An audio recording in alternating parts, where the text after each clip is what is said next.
সকলকে নমস্কার।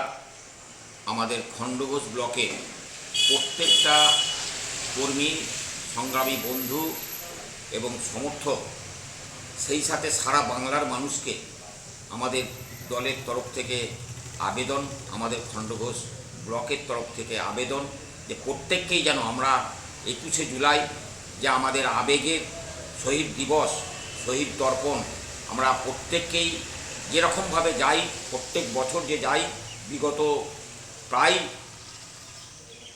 30 বছর ধরে আমরা মোটামুটি আজকে এই যে জায়গায় যাই, সেই জায়গাটা থেকে এবারেও আমরা একটু বেশি বেশি করে যাওয়ার যেন চেষ্টা করি। কারণ আমাদের সামনে এবছর বিধানসভা ভোট আছে, তার জন্যে আমাদেরকে একটু বেশি করে যেতে হবে। কারণ বিধানসভা ভোটে তো আমাদের 250 অবশ্যই প্লাস হচ্ছে, তবুও আমরা সকলেই দেখতে পাচ্ছি যে বর্গীদের দল আবার আসা যাওয়া করছেন, দাঙ্গাবাজের দল আবার আসা যাওয়া শুরু করেছেন। কিন্তু বাংলার মানুষ বারে বারে বুঝিয়ে দিয়েছেন যে এখানে এসে সাম্প্রদায়িক দাঙ্গাবাজ, অশুভ শক্তির কোনো জায়গা নাই।